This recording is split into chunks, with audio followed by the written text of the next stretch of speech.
Today I'm going to review my book that I have read in one semester. Before that, let me introduce myself. My name is Ezekiel Artapurba from 2024 C Extensive Reading and Listening Skill class. Students number 24020154083. Alright, let's start our review. So, today I'm reviewing an electronic book. The title is Genghis Khan and the Mongol Empire. The author is Donardo, the genre is History and War, and the publisher is Gale Shinge's Learning.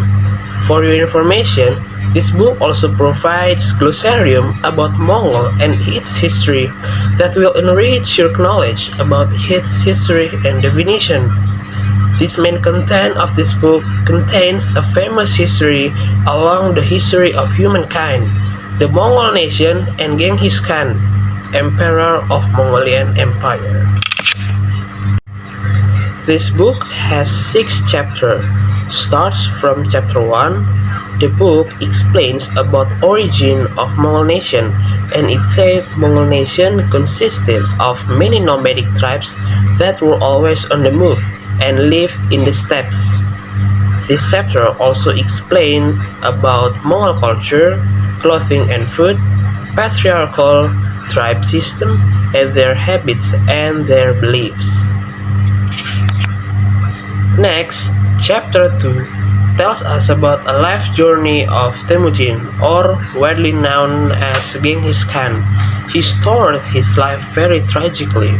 His father's death, who was poisoned by Tatar tribe. He was captured and tortured by a tribe called the Taiji Goths. Then he was rescued by a soldier named Sorkhan. Soon after, Temujin was determined to become strong and conquest all enemy tribes.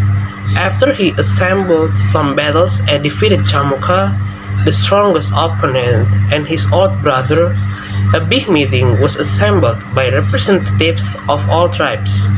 At this time, Temujin was appointed as ruler of the Mongol nations, or Genghis Khan. Next, chapter 3 informs us about Genghis Khan's military development and law and justice enforcement in Mongolia.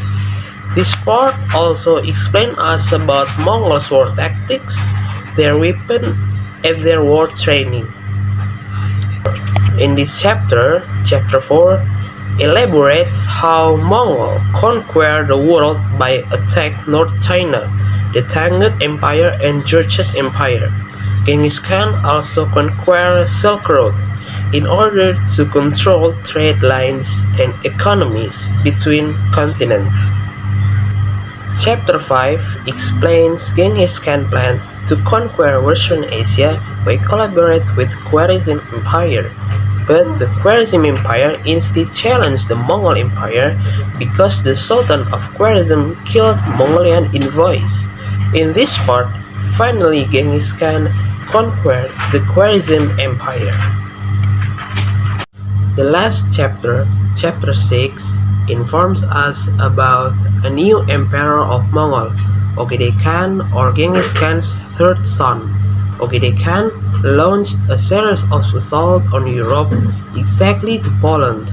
This part also explains the rule of Mongol after Ogedei Khan, their invasions and their attacks, and the last Genghis Khan's legacy. After reading this book, first we could find key themes in this history. They are struggle, conquest, and power. Second, we're able to know figures who involved in the history. The main figure is Genghis Khan, the ruler of Mongol, and his successor, the rulers or emperors of Mongol. And then we get some minor characters like Marco Polo, Italian explorer, Borte, Genghis Khan's wife, etc. And 3, there are many meaningful lessons we can learn, 2 of which are maintaining harmony with each other and not to be thirsty for power and richness. According to my opinion, this book is very great for readers who love history, warfare, and those who want to learn world history in depth. I'm really into this book because the material is summarized concisely and the level of English is not very difficult at all. So this book is suitable for all kind of reader. So guys, I recommend you 100% to read this book. Find this book in PDF Drive website, search the title and download the PDF for free. Okay, that's all for my video reviewing a book about history of Genghis Khan and Mongolia. I apologize if there are any mistakes in words and deeds. Thank you for watching. See you soon. Have a nice day.